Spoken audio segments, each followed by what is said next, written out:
अस्सलाम वालेकुम स्टूडेंट्स, उम्मीद करती हूँ कि आप सब खैरियत से होंगे। अल्लाह ताला आप सबको अपने हिस्सों-मान में रखे।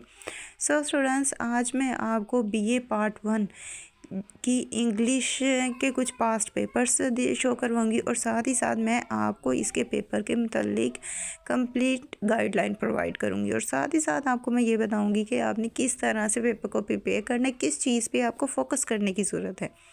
वीडियो को लंबा नहीं करते और अब हम वीडियो को शुरू करते हैं। फ़र्स्ट ऑफ़ ऑल, सबसे पहले तो आपको पता होना चाहिए कि आपका पेपर कहाँ से आ रहा है, मतलब कि किस सब्जेक्ट में या किस बुक में से आपको कितने मार्क्स आएंगे। तो आपको यहाँ पे 2 बुक्स हैं आपकी जो कि आपको मार्क्स देती हैं, सबसे ज़्यादा मार्क्स देती हैं। अब उनमें आ जाती है, एक आपकी पोइट्री की बुक आ जाती है और दूसरी आपकी शॉर्ट स्टोरीज़ की बुक आ जाती है। जो पोइट्री की बुक है वो बुक आपको 40 मार्क्स देती है, क्योंकि उस बुक में से आपको एक्सप्लेनेशन भी आती है। एक्सप्लेनेशन जैसे कि यहाँ पे आपको मैं एक शो भी करवा रही हूँ। जैसे कि ये देखें, यहाँ पे आपको जो पहला क्वेश्चंस आता है वो रेफरेंस टू कॉन्टेक्स्ट का आता है। यहाँ पे आपको टोटल 3 सॉल्व करने होते हैं। उनका रेफरेंस लिखना है, कॉन्टेक्स्ट लिखना है और एक्सप्लेनेशन लिखनी है। अब इसके लिए मैंने आपके साथ एक पीडीएफ शेयर किया था जिसमें मैंने हर पोइम का आपके साथ रेफरेंस, कॉन्टेक्स्ट और एक्सप्लेनेशन शेयर की हुई है। अगर आपने वो नहीं देखी तो आप वो देख लीजिएगा, वहाँ से आपको इसके बारे में कंप्लीट इन्फॉर्मेशन मिल जाएगी। वो ऐसा गेस्ट पेपर है, ऐसी पीडीएफ है जो कि मैं अगर आप कर लेते हैं तो इंशाल्लाह आपकी तैयारी अच्छी हो जाएगी। और तैयारी करने का जो बेस्ट तरीका होता है वो भी मैं आपको बता देती हूँ कि इंग्लिश की तैयारी आपने किस तरह करनी है। अगर आपके पास शॉर्ट टाइम है तो आपने इंग्लिश की तैयारी किस तरह करनी है। आपने सबसे पहले अपनी पोइट्री की बुक पकड़नी है। उसके पेज, जो फर्स्ट पेज है जहाँ पे लिखा होता है चैप्टर्स का नाम और पोइट का नाम, तो आपने उन सब ही पोइम्स और उनके पोइट्स के नाम सारे याद करने हैं। आपको याद हो गए पोइट्स के नाम, एक या आधा घंटा, घंटा या एक दिन मैक्सिमम आपको लग गया है, आपने वो याद कर लिए। आपको अब ये याद हो गए। ये याद होने के बाद आपने इन सब को, इनका रेफरेंस लिखना है। रेफरेंस में जैसे कि आपको पता है ये एक लाइन है, सबका रेफरेंस सेम होता है। तो इस एक लाइन को आपने लिखना है। ये टोटल 23 पॉइंट्स हैं, तो 23 टाइम्स आप इन्हें लिखेंगे। जैसे ही आप 23 टाइम्स लिखेंगे तो आप के माइंड्स में ये चीज़ें आ जाएंगी, आपके हाथ की प्रैक्टिस हो जाएगी, तो आपकी ये एक चीज़ पे हो जाएगी। सेकंड पे आ जाता है कॉन्टेक्स्ट। कॉन्टेक्स्ट जो मैंने आपके साथ शेयर किए हैं वो नहायत ही ईजी हैं और आप इजीली 1 से 2 दिन में उन्हें प्रिपेयर कर सकते हैं। तो वहाँ से अगर आप करना चाहें तो वहाँ से कर लीजिएगा, अदरवाइज़ आप खुद से भी करना चाहें तो वो भी आप कर लीजिएगा। और ये हो गई 2 चीज़ें इसकी, मैंने आपको बता दी। थर्ड पे आ जाती है एक्सप्लेनेशन। एक्सप्लेनेशन आपको सबसे कम मार्क्स देती है, इसलिए एक्सप्लेनेशन में आप अपनी तरफ से जो लाइंस के अकॉर्डिंगली है बात बनती है वो आपने उधर बता देनी है। और यहाँ पे आपको 3 करने होते हैं। 3 जो कर आते हैं आपको पोइम्स में से आते हैं, जबकि 2 जो आते हैं वो आपको प्ले में से आते हैं। तो प्ले और पोइम दोनों में से आते हैं, लेकिन अगर आप पोइम्स को ही अच्छे तरीके से कर लें तो इसी में से आपका कवर हो जाएगा। अब पोइम्स में से भी मैंने एक वीडियो शेयर की थी जिसमें मैंने आपको बुक के ज़रिए से सारी चीज़ें बताई थी कि आपने इस पोइम की ये वाली लाइन्स करनी है, इस पोइम की ये वाली लाइन्स करनी है। अगर आपने वो नहीं देखी तो वह देख लीजिएगा, वहाँ से आपको आइडिया हो जाएगा। अदरवाइज़ आपने हर पोइम्स का जो मेन थीम है, उस पोइम में क्या बात की जा रही है, पोइट की सेंस क्या है, वो किस सेंस में बात कर रहा है, इस चीज़ को आपने लाजमी ध्यान में रखना है और हर पोइम्स का वो चीज़ आपने नोट कर लेनी है। टाइम शॉर्ट होने की वजह से जो लाइंस मैंने आपको उस वीडियो में बताई हैं उन लाइंस को मेंशन कर लीजिएगा और उसके बाद उनकी तैयारी कर लीजिएगा। मैं डिस्क्रिप्शन में भी उस पर जो वीडियो है उसका लिंक लगा दूँगी, तो वहाँ से भी आप उसका लिंक ले सकते हैं।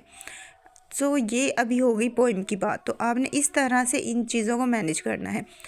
अब यहाँ पे मैंने आपको रेफरेंस बता दिया, कॉन्टेक्स्ट बता दिया और एक्सप्लेनेशन जस्ट आपको 2 मार्क्स देती है, तो ये आप अपने से भी लिख दें या कॉन्टेक्स्ट में से कुछ लाइनों को आगे पीछे करके ये किसी तरह से भी पता है सेल्फ आपकी बीए में होती ही सेल्फ राइटिंग है, तो आपको सेल्फ राइटिंग आती होगी तो आप इजीली ये लिख लेंगे।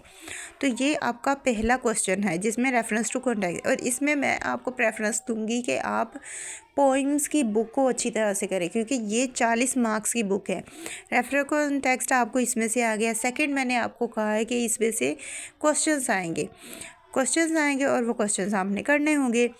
3 क्वेश्चंस आते हैं, 3 में से आपने 2 क्वेश्चंस अटैम्प्ट करने होंगे। अब क्वेश्चंस के लिए आपको हर पोइम का मेन थीम पता होना चाहिए, उसमें पोइट क्या बात कर रहा है, पोइट की सेंस क्या है बात करने की, मेन चीज़ें जो हैं वो आपके माइंड में होनी चाहिए। और इसमें भी आप सेल्फ राइटिंग यूज़ करेंगे। सेल्फ राइटिंग यूज़ करते हुए आपने उस क्वेश्चंस का आंसर देना होगा जो भी क्वेश्चन डिमांड होगी, ठीक है। अब ये हो गए 40 मार्क्स का आपका एक बुक से, ठीक है। अब जो आपकी दूसरी बुक है वो आपको देती है 20 मार्क्स, वो है स्टोरी की बुक। तो स्टोरी की बुक्स में से भी जो मेन क्वेश्चंस होते हैं यही होते हैं कि जैसे कि द किलर हो गया या और स्टोरीज़ होगी, उसमें आपसे क्वेश्चन किए जाएंगे और उसका आपने आंसर करना होगा। 20 मार्क्स आपको वो देगी। इस तरह से टोटल 60 मार्क्स आपको ये 2 बुक्स दे रही होती हैं। तो इन दोनों बुक्स को आपने पहले प्रेफरेंस दे दिया और इन्हें ही प्रिपेयर करना है। और अब मैं आपको नेक्स्ट शो करवा देती हूँ कि नेक्स्ट आपने क्या करना है। ये जैसे कि मैंने आपको ये बता दिया, रेफरेंस कॉन्टेक्स्ट आते हैं और इसके अलावा प्ले में से आते हैं, जैसे कि यहाँ पे आपको नज़र आ रहा है। अब यहाँ पे एक और चीज़ क्वेश्चंस का मैंने आपको बोला था, यहाँ पे देखिए क्वेश्चंस भी आ रहे हैं। और क्वेश्चंस के बाद अब ये 60 मार्क्स का पोर्शन यहाँ पे कवर हो गया। नेक्स्ट आता है आपका 40 मार्क्स का। अब ये जो 40 मार्क्स का आपका पोर्शन होता है ये अनसीन होता है। यहाँ पे आपकी ग्रामर को देखा जाता है कि आपकी ग्रामर कितनी स्ट्रॉन्ग है। आपको कम्प्रीहेंसिव आएगी, जैसे कि यहाँ पे आपको शो करवा रही हुई कम्प्रीहेंसिव आएगी। आपने उन्हें उसे रीड करना होगा, उस पैसेज को आपने अच्छी तरह से रीड करना है। पैसेज को रीड करने के बाद आपने क्वेश्चंस के आंसर करने हैं। और इसे अब करने का तरीका जो होता है, इसे करने का तरीका होता है कि आपने पैसेज को रीड किया, अब उनमें से जो लाइन है जो उस क्वेश्चन का आंसर बनता है, आपने सेम वो लाइन उठा के नहीं लिखनी। अगर आपने सेम वो लाइन उठाई है वहाँ से और उधर लिख दी है तो वो आपका क्वेश्चन गलत कंसीडर होगा, आपका वो क्वेश्चन गलत होगा। और ये जो कम्प्रीहेंशन पैसेज है ये आपको 25 मार्क्स दे रहा है, सबसे ज़्यादा मार्क्स का ये आपका पोर्शन है। अब यहाँ पे आपने करना क्या है, आपने जब देख लिया क्वेश्चन, देख लिया क्वेश्चंस का आंसर आपको पता है कि ये आंसर है, तो जब आपने वो आंसर लिखना है तो उसकी वर्डिंग को सिंपल कर देना है। आपने सिंपल वर्डिंग में आंसर करना है, आपने सेम वर्ड यूज़ नहीं करने। अगर कोई एक वर्ड है तो उसका आपने शॉर्ट मीनिंग यानी कि उसका जो आसान लफ्ज़ है आपने वो उसकी जगह पे पुट कर देना है। वो आप पुट करके वहाँ पे लिखेंगी तो देन आपका वो क्वेश्चन सॉल्व हो जाएगा। तो ये इस तरह से आपने इसे करना है। आपने सेम वहाँ से लाइन उठा के नहीं लिखनी। मैं फिर बता रही हूँ, सेम लाइन लिखेंगे तो आपको वो कोई भी मार्क्स नहीं मिलेंगे।